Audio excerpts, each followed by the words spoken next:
J'ai une pensée pour, il y a peut-être pour une ou deux personnes, il y a ce verset qui dit je n'éteins pas le lumignon qui fume. Vous avez déjà fait cette expérience de prendre une bougie, vous savez, et de l'éteindre, vous soufflez dessus, et il y a une fumée. Si vous ramenez la flamme en haut de la fumée, paf, ça se rallume en bas, comme ça. Et je crois que cette image est pour quelques personnes ici. Hein. Voilà. Bienvenue, bienvenue dans cette... alors pour moi c'est la deuxième partie d'un message, mais chaque message peut être entendu séparément. Mais le thème général, c'est celui qui m'a vu, a vu le Père, c'est Jésus qui parle comme ça. Hein. C'est pas moi. Ou des fois on dit, ah oui Pierre, vraiment il y a une nature de Père chez toi. Je dis, bah, attendez de voir l'original. Hein. Voilà. On en reparlera. En tout cas... ce que je voudrais vous inviter nous avons dit dans le culte précédent, et je voudrais l'établir maintenant dans celui-là, c'est que le but du christianisme n'est pas tant de voir le Christ lui-même quelque part, mais de voir le Christ qui imite le Père en fait. Donc le Christ est dans une imitation du Père constante en fait. Parce que son but et sa mission, c'est nous conduire vers le Père. Donc assez étrangement, le but du christianisme, c'est pas Jésus, c'est le Père. Hein. C'est très étrange. Hein, mais c'est un paradoxe qui est là, et on s'en accommode, il n'y a pas de problème. Ce paradoxe se résout dans la personne même de Jésus, qui est l'image exacte du Père. Hein. Et je voudrais pour cela qu'on lise simplement quelques versets avant d'arriver dans quelque chose dans lequel je voudrais vous inviter ce matin. Jean 5, 19. Regardez ce que dit Jésus, et ça va établir ce fait-là, hein, que Jésus est dans l'imitation du Père. Le Fils ne peut rien faire de lui-même. Il ne fait ce qu'il... alors, je vais le lire peut-être plutôt dans votre version. Là. En vérité, je vous le dis, le Fils ne peut rien faire de lui-même, et il ne fait que ce qu'il voit faire au Père. Et tout ce que le Père fait, le Fils aussi le fait pareillement. Donc on voit en fait Jésus qui est dans l'imitation du Père totalement. C'est étrange parce que en France, on aime beaucoup l'originalité. Je voudrais prendre l'exemple de deux jeunes que je connais, qui maintenant sont des jeunes adultes, même des parents. Non, pas encore parents, pardon, je m'excuse, pas encore. Il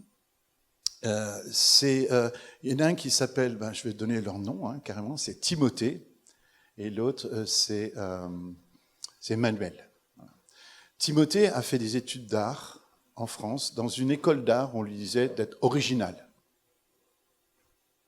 On lui interdisait d'imiter, de copier, soit original, soit original, soit original. L'imitation, c'est pour les ringards.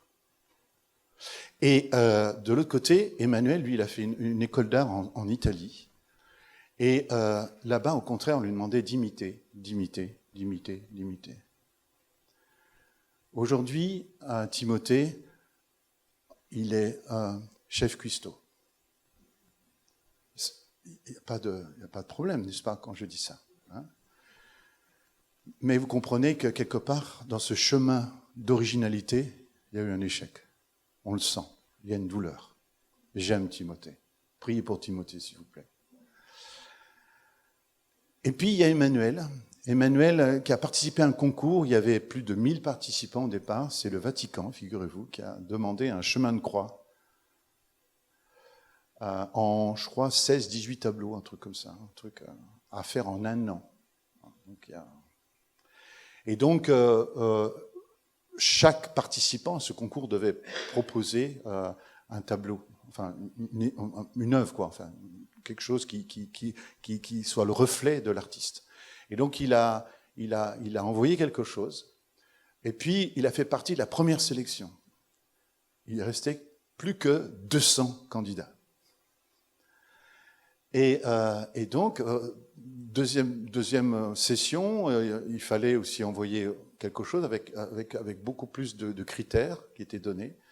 Et du coup, Emmanuel a envoyé, et il a fait partie des 10 derniers finalistes. Et tout récemment, il a appris qu'il était celui qui avait été retenu.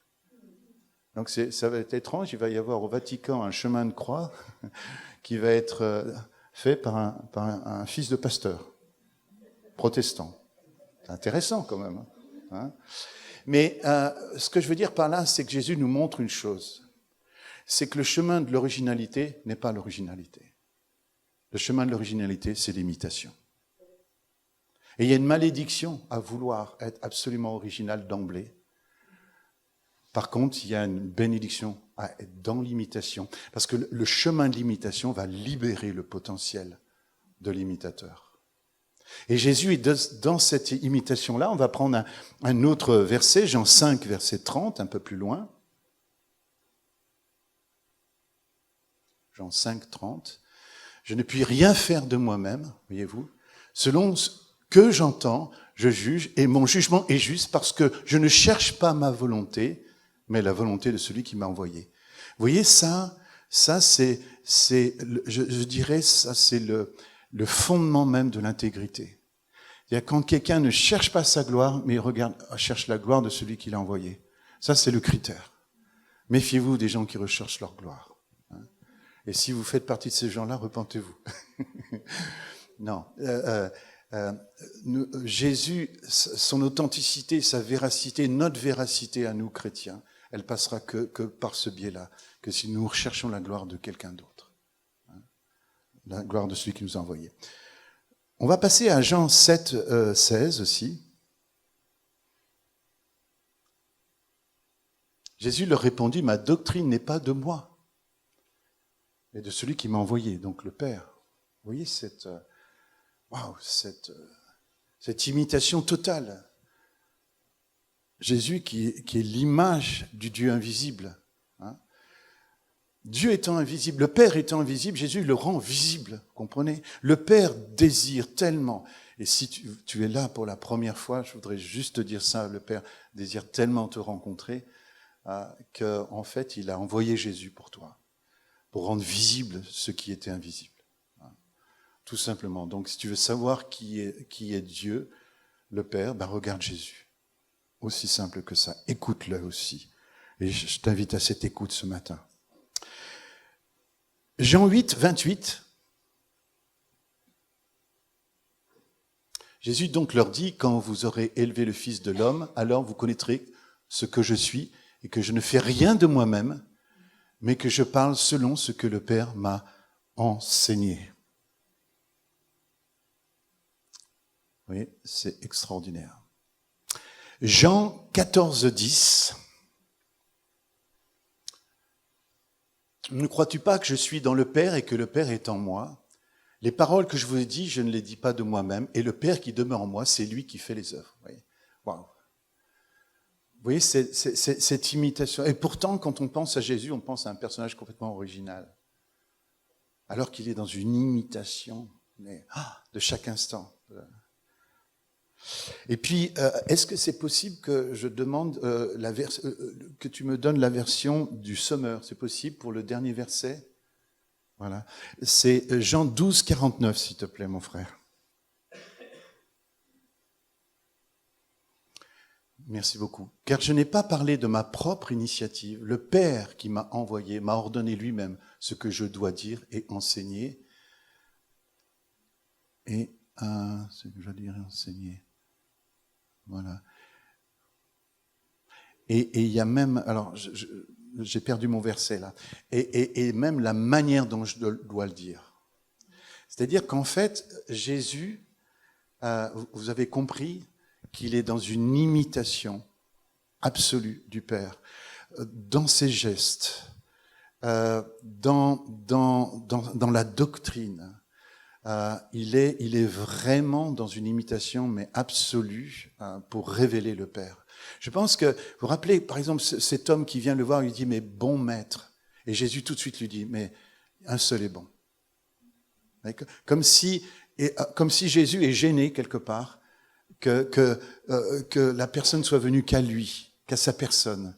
Il dit, mais non, il n'y a qu'un seul qui est bon. Et celui-ci, c'est le Père. C'est-à-dire que ce que Jésus a voulu montrer, parce que maître, bien sûr, il pensait que c'était un rabbi, etc., un humain, Jésus a voulu nous montrer une chose, c'est que l'homme peut avoir de la bonté. Mais seul le Père est bon. Nous pouvons avoir de la bonté. Mais ce n'est pas notre essence, la bonté. C'est un accident. Alors que le Père, lui, il est bon par essence. Et c'est ce qu'il a voulu montrer, toujours attirer l'attention sur... C'est pour cette raison aussi, alors je suis profondément charismatique, hein, j'aime énormément le Saint-Esprit, mais je crois que le Saint-Esprit aussi est une grande discrétion. Et que le but du Saint-Esprit, c'est toujours glorifier le Père, glorifier le Saint-Esprit. Et je vais vous dire quelque chose qui va peut-être vous faire sourire, mais j'ai l'impression que des fois, quand on parle du Saint-Esprit, de manière un peu trop, il rougit. Parce qu'en fait, il est tellement dans cette mission d'exalter le Père, d'exalter le Fils, qu'on parle de lui, il est... Vous voyez, quand quelqu'un est dans une mission d'élever, quand on le montre lui, ils se sont gênés. Bon, c'est à méditer, c'est à prendre si on le veut. Hein. C'est pas, je ne vais pas en faire un cheval de bataille. Je voudrais vous inviter maintenant, après qu'on ait établi ce point-là, à aller dans Luc 15 et on va regarder le verset 12. Si tu peux mettre la version Darby, c'est possible? Un ancien darbiste, ça va. Là, si vous pouviez voir son sourire. Hein? Darby. Hein? Et le plus jeune d'entre eux dit à son père, « Père, donne-moi la part du bien qui me revient, ou qui doit me revenir. » Et il leur partagea son bien.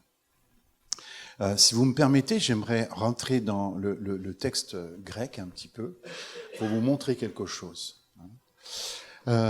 Ici, je voudrais commenter seulement deux mots. Le bien, le bien, la part du bien. Je vais commenter ce mot-là. Et le Père leur partagea son bien. Là, on a l'impression que, puisque c'est une traduction en français du grec koiné, on va se dire, tiens, la part du bien et son bien, c'est forcément le même mot en grec. Sauf que quand on voit dans le grec original, voilà ce qui est écrit. Je vais le dire d'abord en grec, je vais me la péter un petit peu. Puis après, bien sûr, je vais traduire. Donc, c'est « Père, donne-moi l'ousia » qui me revient. Ça ne va pas forcément nous parler beaucoup. Donc, c'est le mot grec utilisé, l'ousia. Et ensuite, et il, donc le Père, leur partagea son bios. Bion, exactement. Mais bios, en fait, c'est le bios. Donc, en fait, ça veut dire quoi? Maintenant, je vais reprendre le texte et faire une traduction littérale. Donne-moi la part de l'être qui me revient. Et le Père leur partagea sa vie. Waouh! Et du coup, avec un ami qui s'appelle Alexandre Nano, qui a retravaillé sur une version des 4 évangiles, je lui ai proposé que l'on retraduise Luc 15, verset 12, en mettant le mot original, en fait. C'est-à-dire que quand vous lirez dans cette traduction, c'est « Donne-moi l'être qui me revient » et le Père leur partagea alors sa vie. Et pourquoi c'est intéressant de revenir à cette source-là? Parce qu'il y a une demande du cadet d'avoir l'être du Père. Ce n'est pas juste l'héritage. L'héritage, bien sûr, fera partie de l'être du Père. On sait très bien que toutes les questions d'héritage laissent des blessures profondes dans les successions. Pourquoi? Parce qu'en fait, elles ne touchent pas juste à l'argent, elles touchent à l'être. Et donc, donne-moi l'être qui doit me revenir. C'est-à-dire, Père. Il y a quelque chose en toi que je veux devenir, et je veux cet être-là. Je veux devenir père moi-même, en gros. Et on sait très bien que la crise d'adolescence, qui est une invention occidentale, hein, il y a pas mal de pays où ça n'existe pas. Nous avons fait de la crise d'adolescence un rythme de passage, soutenu par Freud et tous ces gens-là, pour montrer qu'en fait, pour grandir, il faut tuer le père. Il y a deux manières de grandir. Soit on déshonore le père, soit on l'honore. Soit on est dans une culture de l'honneur, soit on est dans une culture du déshonneur. Au fait, le monde politique, dans ses successions de présidents, est-ce une culture de l'honneur ou une culture du déshonneur?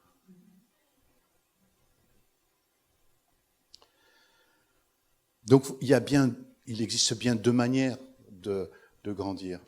Et puis, du côté du père, il y a deux sortes de pères. Il y a les pères et les maîtres. Un père, c'est quelqu'un qui, lorsque son enfant grandit et qu'il va plus loin que lui, il se réjouit. Alors que le maître, lui, quand le disciple grandit à la hauteur du maître, ça devient une menace.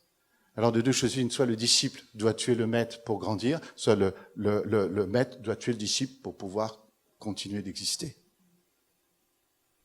Vous avez eu beaucoup de maîtres, très peu de pères, nous dit Paul.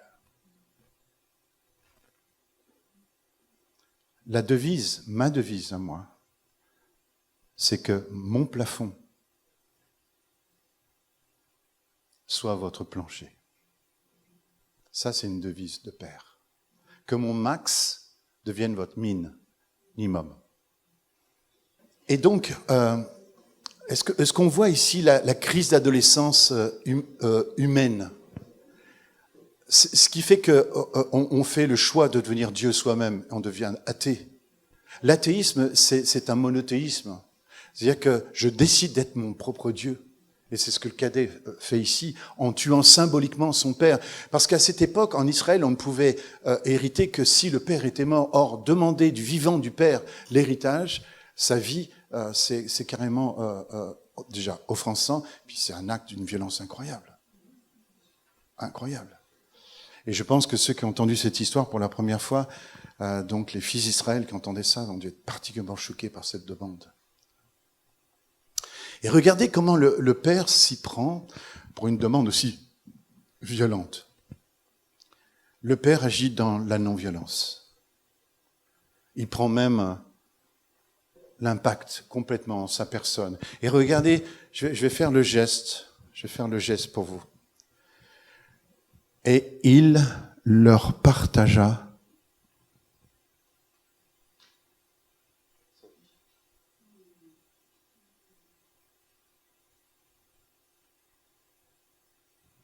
quiconque a vu Jésus a vu le Père. Quand Jésus est allé à la croix, il n'est pas venu révéler qui était Jésus.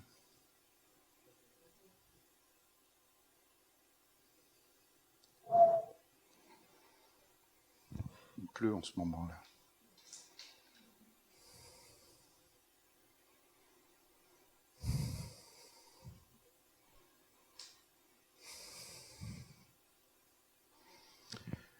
Il est venu révéler qui est le Père.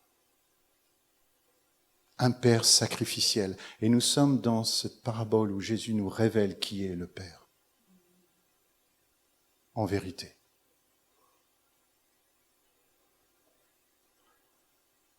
Souvent, nous chrétiens, je ne sais pas, et j'ai été comme ça, hein, nous pensons qu'en fait, l'imitation de Jésus, du Père, c'était quand il faisait des miracles, quand il marchait sur l'eau, quand il prêchait, quand il utilisait la forme de la parabole plutôt que la forme du discours, quand il utilisait une manière de parler, et la manière de parler, mais comme si tout d'un coup, et on y reviendra, comme si tout d'un coup, à la croix, c'est autre chose qui se passe. Comme si finalement Jésus n'est plus dans l'imitation, il est abandonné. Alors je sais qu'il y a ce cri de Jésus sur la croix, et j'y reviendrai, je vous en rassure. Eli, Eli, lama sabachthani. Mon Dieu, pourquoi m'as-tu... En araméen, ça voudrait même dire pourquoi m'as-tu sacrifié. Et d'ailleurs, nous, occidentaux, nous ne voyons à la croix qu'un Jésus seul.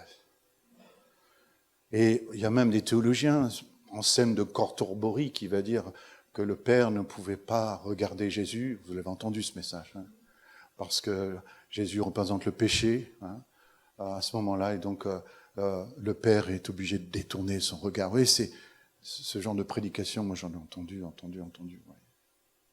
Et du coup, nous occidentaux, nous voyons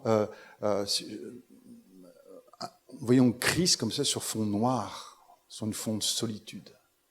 Alors que les orientaux, les chrétiens orientaux, et ça a été terrible ce schisme qu'il y a eu entre l'Église d'Orient et l'Église d'Occident finalement, parce qu'on est privé d'un regard oriental sur la... Ouais, c'est dommage. J'ai eu moi le grand privilège d'être missionnaire dans un pays avec une forte culture orientale, mais qu'est-ce que j'ai été béni de découvrir ce regard oriental. Je ne pense pas qu'il y a un regard mieux que l'autre, hein, c'est pas ça que je veux dire, mais je pense que l'Écriture a été écrite par des orientaux, pour des orientaux, inspirés de l'Esprit. Et nous sommes des occidentaux qui lisons au-dessus de leur épaule.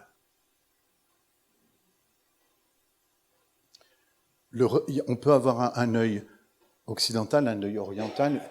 Je pense que l'œil directeur devrait être l'œil oriental. Et l'autre œil, qui n'est pas l'œil directeur, devrait être l'œil occidental. Mais ces deux regards nous permettent de voir la profondeur. Vous avez fait ce jeu-là, qui consiste à fermer un œil, et vous prenez l'œil directeur, et avec un bouchon, vous essayez de refermer la bouteille. Vous vous plantez 5 fois sur 7, vous voyez. Par contre, si vous ouvrez les deux yeux, vous êtes tout de suite sur le bouchon. Parce que la petite différence qu'il y a entre vos deux yeux vous permet de voir la profondeur, de saisir la profondeur. Et alors, ce schisme qu'il y a eu au tout début de l'Église, entre l'Église d'Orient, nous a privés. L'oriental, il aime les histoires, il aime les récits, il aime la relation humaine. L'occidental, il aime les systèmes, les théories, les concepts. Et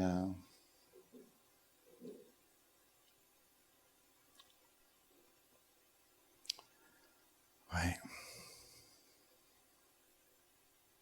Je ne sais plus pourquoi je disais ça. Jésus à la croix, merci. La vision orientale, c'est que le Père, le Fils et le Saint-Esprit sont à la croix.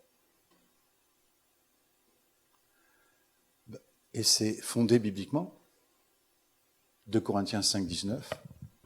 Le Père, Dieu, était en Christ, réconciliant le monde avec lui-même. Hébreux 9, 14. Le Christ s'est donné par la puissance de l'Esprit éternel, donc du Saint-Esprit, à la croix. Donc si on résume tout ça, le Père était en Christ quand le Christ s'est donné à la croix par la puissance de l'Esprit. Voilà, j'ai combiné 2 versets et puis on a une image de la croix, vous voyez. Mais il n'y a pas cette solitude. Alors c'est sûr que le côté solitude occidental insiste sur le « Heli, Heli, lama sabachthani » mon Dieu, pourquoi m'as-tu abandonné ?» Alors que, au contraire, les orientaux vont montrer que toute la Trinité est vraiment là, présente. Mais du coup, Dieu est présent dans la souffrance. Le Père est présent dans la souffrance. Il n'abandonne pas le Fils. Et que, quand bien même nous pourrions nous sentir abandonnés, sa présence est là.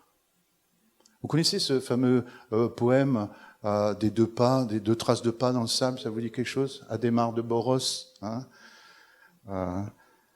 c'est quelqu'un qui voit 2 traces de pas dans le sable comme ça, et puis c'est une forme de vision, et puis ces 2 pas, ça parle de notre marche avec Jésus-Christ dans l'existence. Et puis à un moment donné, il n'y a plus qu'une trace. Et ça correspond à un moment donné où le poète a vraiment galéré. Il dit, Seigneur, t'étais où dans ce moment-là? T'étais où? Et le Seigneur lui dit, tu sais, dans ces moments-là, les traces que tu vois, c'est pas les tiennes. ce sont les miennes. Et regarde, elles sont plus profondes. C'est moi qui te portais en ces moments-là. Oui, même si nos sentiments ne nous renseignent pas, de voir présent le Père à la croix, waouh, mes amis, ça veut dire qu'on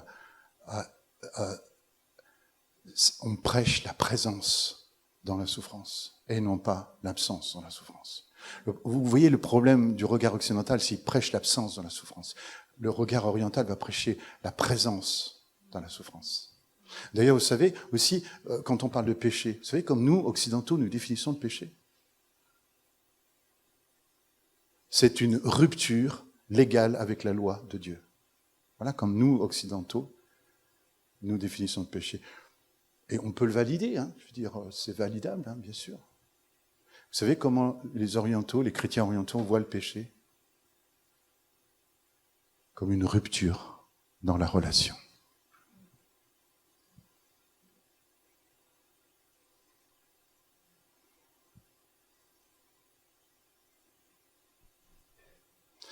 Vous savez, depuis que vous voyez ça, vous n'avez plus envie de vous n'avez pas envie de vous diviser. Fini. Fini.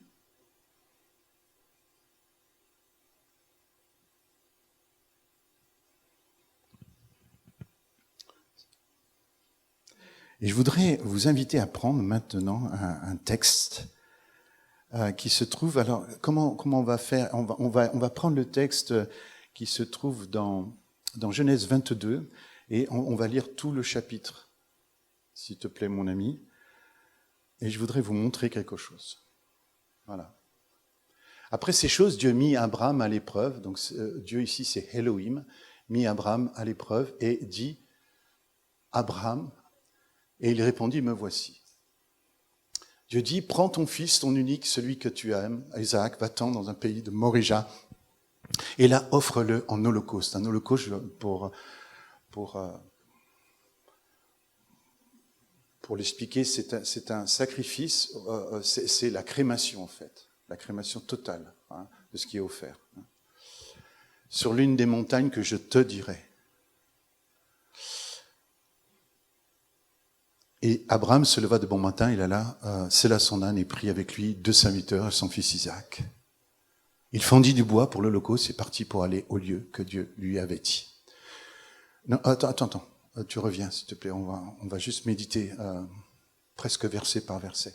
Ici, ce que je voudrais que l'on regarde, et si vous n'êtes pas au courant de l'histoire, c'est que Abraham a eu cet enfant, Isaac, miraculeusement. Mais miraculeusement, sa femme n'avait plus qu'ont les femmes pour mettre un enfant au monde. Et c'est miraculeusement que leur foi a été fortifiée et ils ont eu l'enfant. Et donc cet enfant, c'est l'enfant de la promesse. C'est Isaac. Et vous imaginez, ils l'ont eu dans la grande vieillesse, cet enfant. Encore une fois, à un moment donné, c'était humainement impossible. Ça, c'est ça le miracle de Dieu. Isaac, ça nous parle du miracle de Dieu dans notre impossibilité. Et du coup, on peut se dire, mais comment est-ce possible qu'un Dieu, aussi Elohim soit-il, puisse donner un enfant au père de la foi, et puis après lui demande de lui sacrifier? Ça, c'est une première question qui est intéressante. Mais il y en a une deuxième qui suit. Comment est-ce possible qu'un père y consente?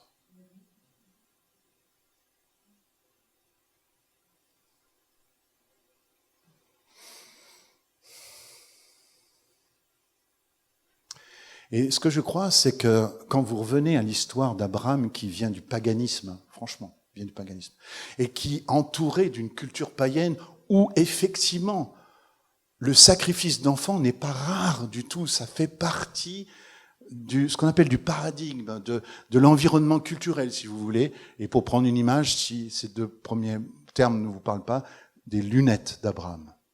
C'est-à-dire que Abraham voit le monde comme ça, comme étant finalement un endroit où pour avoir la faveur du divin, il faut offrir quelque chose qui coûte.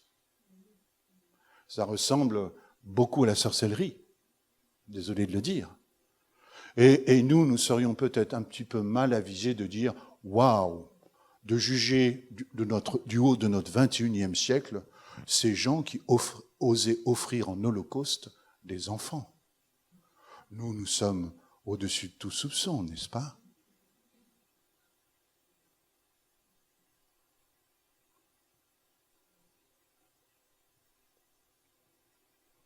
Donc il y a un paradigme qui est là, il y a une manière de voir le monde, une manière de percevoir Dieu. Et le Seigneur, au lieu de venir enlever les lunettes,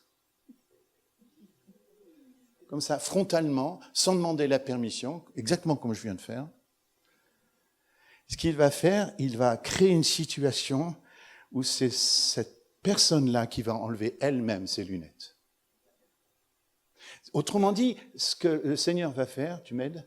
Ce que le Seigneur va faire, c'est d'amener non pas la personne à être confrontée dans une confrontation directe du paradigme, mais le Seigneur va rentrer dans le paradigme de la personne, l'amener jusqu'à son sommet du paradigme, et là, il va lui montrer quelque chose qui va faire que waouh, mais j'avais jamais vu ça.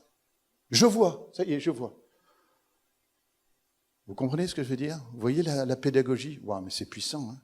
C'est comme on reproche d'ailleurs à Paul d'avoir jamais confronté l'esclavage. Mais Paul préférait traiter l'esclavage de l'intérieur plutôt que d'en faire une lutte politique. Il préférait amener l'esprit de vérité, l'esprit de liberté dans les gens, et que ce soit les gens qui choisissent leur esclavage. Parce que ne croyez pas qu'un esclave veuille toujours être libre. Vous savez, il y a des mentalités comme ça, qui sont des mentalités transactionnelles. L'esclave, le mercenaire. Alors, l'orphelin. On croit toujours que ces trois catégories de gens, ils veulent sortir de leur souffrance. Oui, ils souffrent, certes, ils veulent sortir, mais sont-ils prêts à prendre le risque de la paternité? Prendre le risque de la liberté? C'est un risque. Et des fois, on préfère une souffrance connue qu'à une liberté qu'on ne connaît pas. C'est ça une mentalité transactionnelle.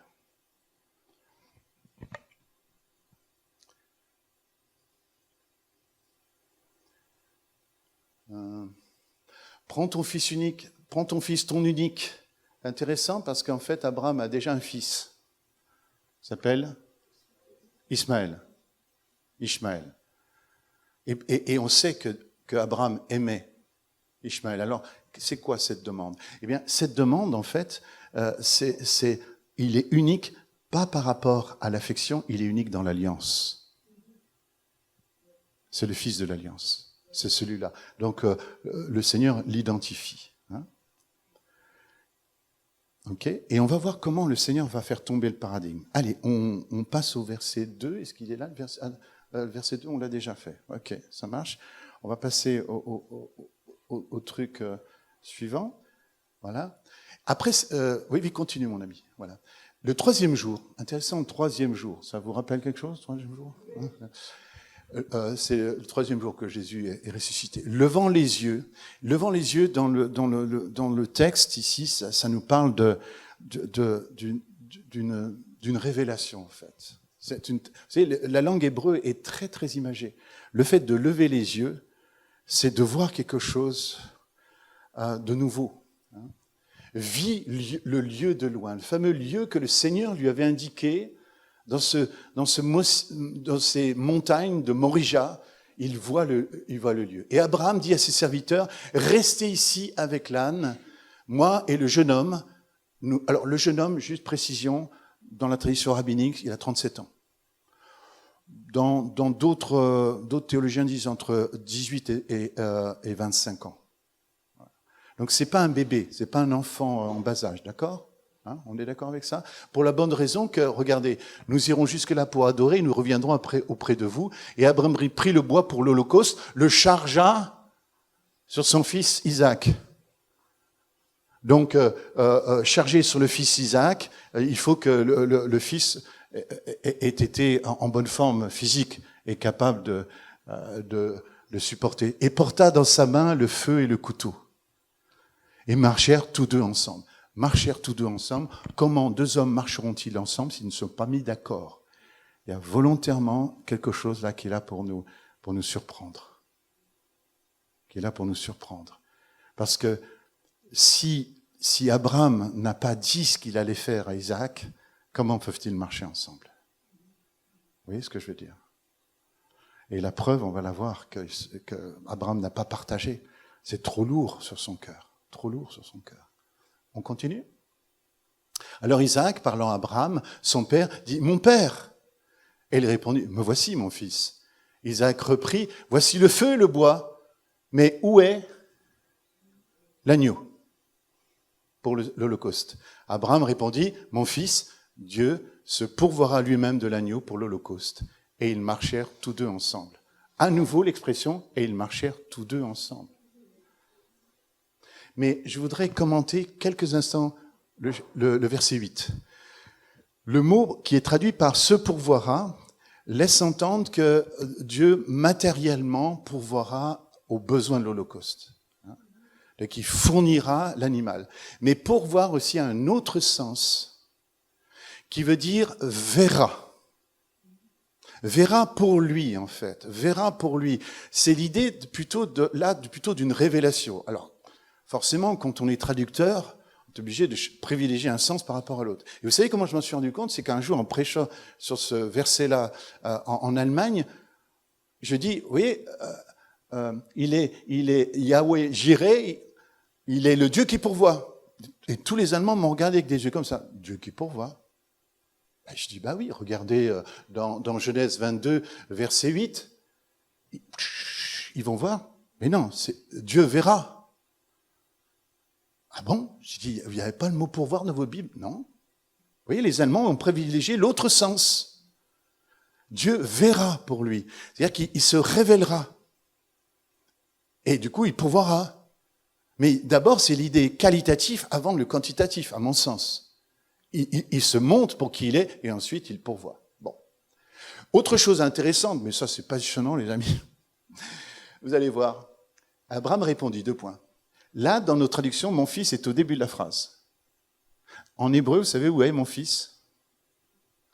À la fin de la phrase. Vous allez me dire, oh, c'est peut-être pas là. Mais lisez-le verset en mettant mon fils à la fin. Allez-y, je vous laisse lire.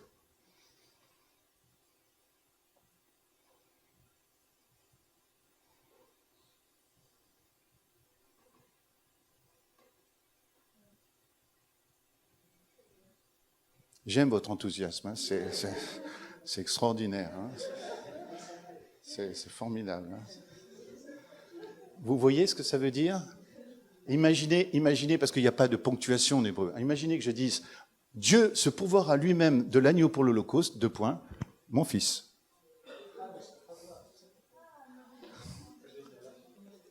Ah non, à la fin du mot « Holocauste ». Ah oui, bien sûr. Ah oui, d'accord, je comprends votre manque d'enthousiasme. Et je vous présente mes excuses les plus plates. Hein. D'accord. Ouais. Ok. On continue, les amis? On continue? Lorsqu'ils furent arrivés au lieu que Dieu lui avait dit, Abraham y éleva un autel et il rangea le bois. Donc il a déchargé le dos de son fils et lia son fils Isaac. Voilà. Quand je pense qu'on parle de l'épreuve d'Abraham, est-ce qu'on pourrait aussi parler de l'épreuve d'Isaac? Juste en passant. Hein. N'oubliez pas que ça doit être un peu violent quand même, parce que le gars, il a encore 18-25 ans, il pouvait étaler son père. Mais il consent à être lié là. Donc il commence à comprendre ce qui est en train de se passer. Ça doit être un peu violent comme rencontre. Vous voyez ce que je veux dire? Hein?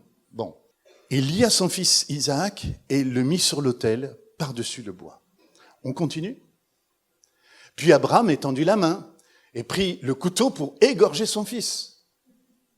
Il est dans son paradigme. Un Dieu, Elohim, lui demande de sacrifier l'enfant. Ben, c'est ce que font les dieux à cette époque-là.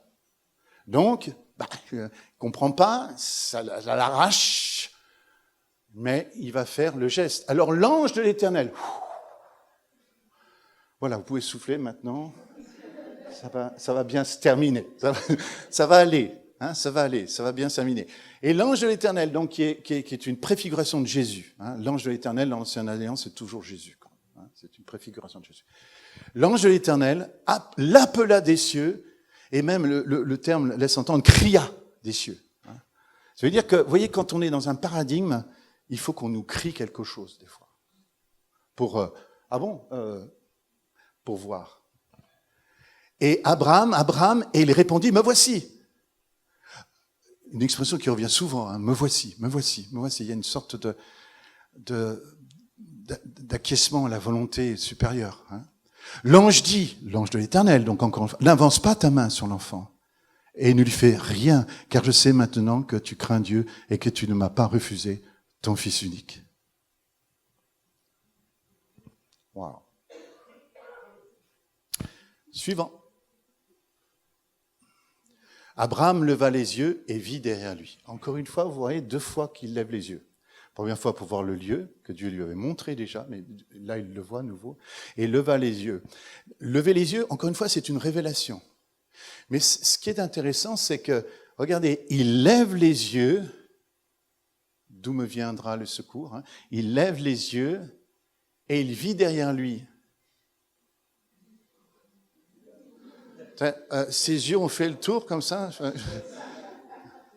Vous voyez ce que je veux dire? Normalement, d'ailleurs j'ai prêché une fois là-dessus, j'ai dit, vous voyez, Abraham, il s'est retourné, puis il a levé les yeux. Non, c'est pas ça qu'il dit. Il a levé les yeux et il a vu derrière lui. Waouh! On aimerait tous être comme ça. Hein? Mais qu'est-ce que ça veut dire? Ça veut dire que lever les yeux vers une révélation, quelque chose de plus élevé, va produire une repentance, une métanoïa, un retournement sur soi. Wow, ça c'est beau, hein? On a une révélation, on dit, oh, waouh, mais j'avais pas vu les choses comme ça, moi. Et tout d'un coup, paf, on obtient une autre perspective. La perspective change. Le paradigme commence à prendre des coups, des sérieux coups, là. Le paradigme est en train de tomber. Là, Abraham a enlevé son paradigme parce qu'il a levé les yeux et il s'est tourné. Et vit derrière lui un agneau.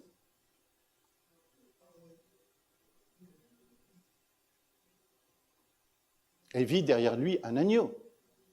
Je vous rappelle qu'en montant, Isaac il dit, j'ai le bois là sur mes épaules. Toi, tu as le feu et le couteau, mais il est où l'agneau? Et nous avons vu que Abraham dit, Dieu pourvoira à l'agneau. Donc il s'attend d'avoir un agneau. Et là, qu'est-ce qu'il voit? Un bélier. Oui, pour voir quelque chose, il faut être préparé à le voir. Je vous explique. On m'a raconté l'histoire de quelqu'un qui monte sur une montagne, on va dire en Savoie, je ne sais pas trop, un endroit comme ça, en Haute-Savoie. Et il y a un endroit où il arrive sur une sorte de plateau comme ça, avant de monter plus haut, sur une sorte de plateau, il y a plein de verres comme ça ici, et puis il voit une dame qui est accroupie ici. Oh mince, elle est en train de faire caca. Alors du coup, il tourne le dos comme ça, et puis il dit, il faut surtout pas qu'elle me voie, donc il essaye de prendre un autre chemin. Puis il entend la voix de la dame, il dit, vous avez vu? Non, j'ai pas vu. Puis elle se lève, puis il voit qu'elle est habillée. Ah, il dit, vous avez vu tout ce qu'il y a? Alors il dit, mais tout ce qu'il y a quoi? Oui, les paradigmes changent des fois de manière bizarre. Et puis tout d'un coup, elle dit, mais vous n'avez pas vu toutes ces myrtilles? Et tout d'un coup, quand elle prononce le mot myrtille, c'est tout bleu. Oui, on ne peut voir une chose que quand on est préparé à le voir. C'est ça la révélation. Elle nous prépare à voir. C'est ça la pédagogie de l'écriture. Et donc là, il voit... Alors, je voudrais juste mentionner le fait que le bélier en question, vous croyez que gentiment le bélier était là, les cornes dans le buisson, dire, vivement que ça se termine ce truc, ça te fait un peu long. On sait que tous les béliers sont des animaux hyper dociles, n'est-ce pas? Et je dis toujours d'ailleurs, si vous voulez savoir pourquoi l'hébreu est si visuel, par exemple, la force, c'est les cornes. Si vous ne me croyez pas, allez dans un pré où il y a un bélier, vous allez comprendre très très vite de quoi je parle. Si vous ne savez pas ce que c'est que la force, faites un petit stage dans un enclos où il y a un bélier, hein, et vous aurez un début de révélation. Ou votre derrière aura un début de révélation en tout cas. Mais soyons sérieux 2 secondes. Vous imaginez que le bélier était là juste à attendre passivement. Il devait faire un boucan, il devait se battre pour sa vie, le pauvre, quoi. Ça veut dire que non seulement il a fallu une révélation pour qu'il voie, il lève les yeux et qu'il voit derrière lui le bélier, mais quelque part, le boucan que pouvait faire le bélier, il ne l'entendait pas. Vous voyez, comme quoi on peut être bouché à l'aimerie, quoi. Bouché. Et on a besoin de cette révélation. Et Abraham allait prendre le bélier et l'offrir en holocauste à la place de son fils.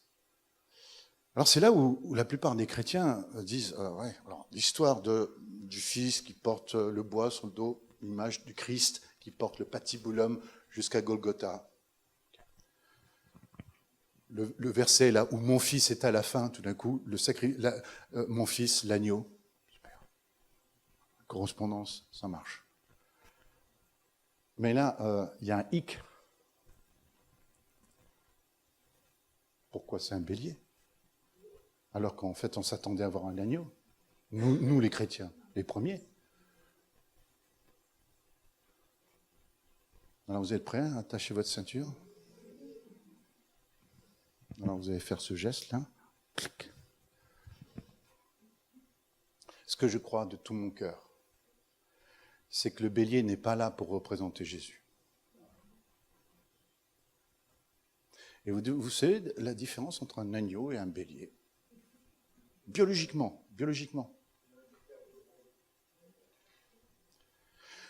Vous prenez un agneau, vous le faites grandir, vous le castrez, vous obtenez un mouton. Vous prenez un agneau, vous le laissez pousser, vous le laissez grandir, vous ne touchez pas, vous obtenez un bélier. Autrement dit, le bélier, c'est l'adulte, c'est la forme accomplie de l'agneau. Quiconque a vu l'agneau a vu le bélier. Jésus venant comme un agneau, parce qu'il va venir, ce Jésus, comme un agneau. Et d'ailleurs, la révélation de l'agneau pascal va nous être donnée dans le livre suivant, dans un des livres suivants, dans le livre d'Exode, la sortie d'Égypte. La sortie d'Égypte va absolument parler de l'agneau sacrificiel, parle de Jésus. Clairement, et c'est à la Pâque que Jésus a donné sa vie. Mais là, ici, il n'est pas question de révéler Jésus avant d'avoir révélé qui est le Père. Et donc le bélier ici, il représente le Père. Et c'est seulement en Exode que l'agneau représentera le Fils. Qui a vu le Fils a vu le Père. Qui a vu le Père a vu le Fils.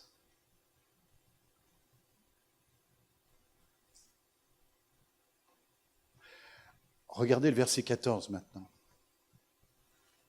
Abraham donna à ce lieu-là le nom de, c'est pas Jéhovah, c'est Yahweh Jireh. C'est pourquoi Jireh. C'est pourquoi l'on dit aujourd'hui, à la montagne de l'Éternel, il sera pourvu. Souvenez-vous ce que les Allemands vont lire, eux. Il sera vu. Qui sera vu? Qui? Je vous trouve bien timide. Qui? Le Père, le bélier, le Père. Il sera vu, ce Père, dans sa nature profonde, sacrificielle, ce que ce même Jésus est venu montrer à la croix.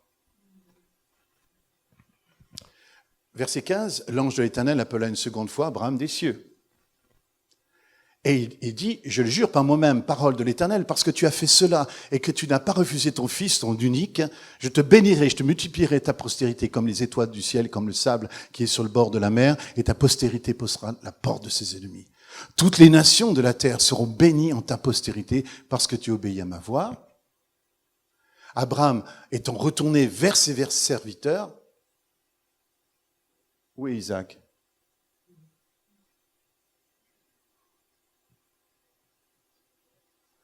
Moi, si j'étais Isaac, j'aurais dit, écoute papa, là, ce que je viens de vivre, je te laisse descendre la montagne, moi je crois que je vais me mettre un peu à l'écart. J'ai besoin un peu de pleurer, quoi. Et je me suis posé la question, qu'est-ce qu'est devenu Isaac, en fait? Est-ce qu'il est tombé dans la révolte vis-à-vis d'Abraham, vis-à-vis de Dieu? Non, parce que le bélier lui a sauvé la vie. Mais est-ce que la vie d'Isaac sera semblable aux autres patriarches?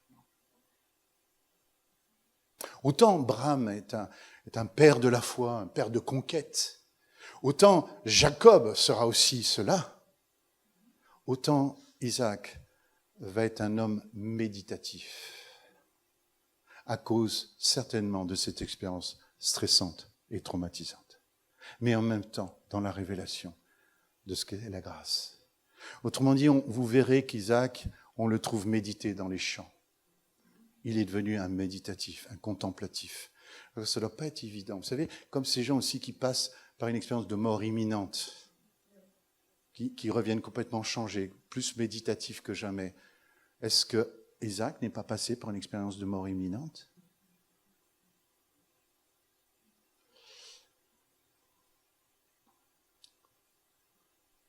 Voilà, on va s'arrêter là pour ce point-là, et je voudrais terminer en résolvant un mystère, si vous le voulez bien. Alors Pierre, si on voit l'agneau, on voit en réalité le bélier, qui est le père de Jésus, que finalement cette épreuve d'Abraham et d'Isaac, vous savez, une épreuve n'a pas pour but de prouver quelque chose à Dieu, hein, à mon sens. C'est ce que disent d'ailleurs les Israélites. Hein, une épreuve, elle a quelque chose de nous montrer quelque chose sur nous-mêmes. Elle nous révèle à nous-mêmes. Parce qu'il n'y a pas de théologie sans anthropologie. On ne peut pas voir Dieu sans se voir soi-même. Il faut que quelque chose change en nous. Il faut que nous changions nous pour voir Dieu d'une autre manière. Notre révélation va avoir un effet sur notre identité. Et notre identité va avoir un effet sur notre révélation. C'est Tozer qui l'a dit, cela, merveilleusement. La première chose qui vous vient à l'esprit lorsque vous fermez les yeux, quand vous pensez à Dieu, est la chose la plus importante, ce qui vous concerne.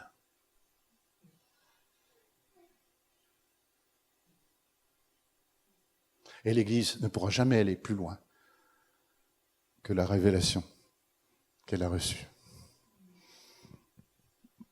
Autrement dit, la révélation, c'est comme un espace dans lequel nous pouvons grandir. C'est un peu comme ces petits poissons rouges qu'on met, vous savez, dans ces petits aquariums comme ça. Mais certaines espèces, vous les mettez dans un lac, il vous faut 2 mains pour les ressortir. Oh, que Dieu expande notre révélation. Alors, on va terminer avec cette question, on va essayer de la résoudre rapidement.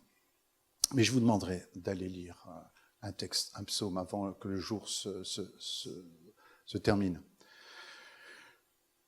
C'est pourquoi alors, si Jésus dit « Eli, Eli, lama sabachthani », si Jésus est l'agneau qui représente le bouc, le bélier de Genèse 22, alors pourquoi s'écrit-il cela? On a déjà donné une partie de la réponse, mais maintenant il y a une autre réponse que je voudrais vous inviter à comprendre. C'est que Jésus a donné 7 paroles sur la croix. Et pour donner chaque parole, ça lui a coûté un degré de souffrance que vous n'imaginez pas. Si vous ne me croyez pas, écoutez une émission de Boxo sur le Sœur de Turin, vous verrez ce qu'il en dit. Et il devait tirer sur ses bras pour prendre une respiration, donc c'était des apnées successives qui lui faisaient souffrir. En plus, le corps rentrait dans une crampe. Vous avez déjà eu une crampe sur un muscle? Imaginez que ce soit tous les muscles qui rentrent dans cet état-là, dans cette tétanie. Et vous devez vous hisser avec un corps qui vous fait terriblement mal à cause de la titanie pour pouvoir prononcer une parole et respirer. Ça a dû ressembler à ça. Eli, Eli, lama sabachthani. C'est pas Eli, Eli, lama sabachthani. Certainement pas. Ça lui a coûté énormément. Mais qu'est-ce que c'est que Eli, Eli, sabachthani? Qu'est-ce que c'est que ce cri-là? Il y a même des théologiens qui ont dit, vous voyez, Jésus, il a commencé à douter, là, de sa mission. En fait, Jésus est en train de citer l'Écriture. Et il cite le psaume 22. Et c'est le verset 2. Et chez les Israélites, on ne disait pas psaume 22, verset 2, on disait Eli, Eli, lama sabachthani. Et d'ailleurs, on va faire un petit exercice. Je vais prendre le verset 23, le psaume 23. Allez, on y va ensemble. L'Éternel est mon berger.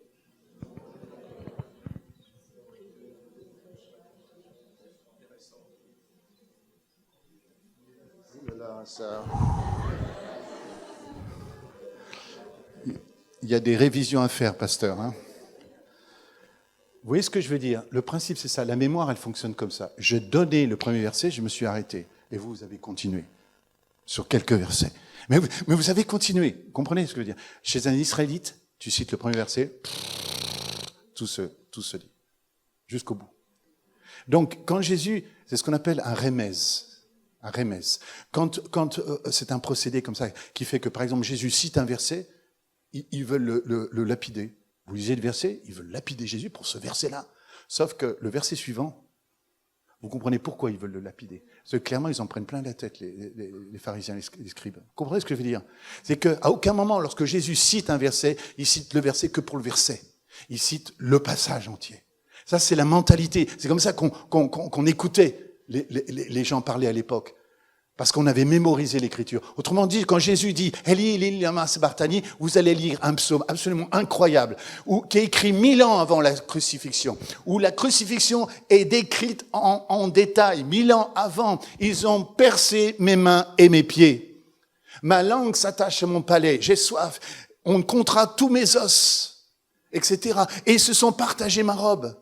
Et puis il y a même les moqueries qui sont prophétisées 1000 ans avant. Oh, mais s'il est si saint que ça, qu'il se délivre lui-même, l'Éternel viendra le délivrer. Et là, vous arrivez jusqu'au verset 22. C'est intéressant, psaume 22, verset 2 et 22. 22, c'est la fin d'un chemin, c'est un tédéum, c'est un de profundis. Au verset 22, vous lisez, tu m'as répondu. Tu m'as répondu. Et à partir du verset 22, c'est même plus de la lamentation, c'est un chant de louange qui commence. Verset 22 jusqu'à la fin, et vous terminez le verset 22, il y en a qui le lisent, c'est super. Quel est le dernier verset, chère sœur? Alors, vas-y. Tu m'as répondu. Enfin, le dernier verset du psaume. Vas-y. Ils viendront et raconteront sa justice à un peuple qui naîtra, qu'il a fait ces choses. Un peuple qui naîtra. C'est qui le peuple qui doit naître? Cette sœur s'est levée pour dire c'est nous. Alléluia. C'est nous, le peuple nouveau-né. Il y a même des traductions qui disent le peuple nouveau-né. Donc en fait, qu'est-ce que Jésus fait à la croix? Il est en train de dire ce qui est en train de se passer. Mais il n'est pas du tout en train de se plaindre. Parce qu'il est venu. Ça a été sa mission. Montrer qui est le Père. Et je reviens à mon premier verset, Luc 15, verset 12. Donne-moi l'être, et leur Père leur partagea.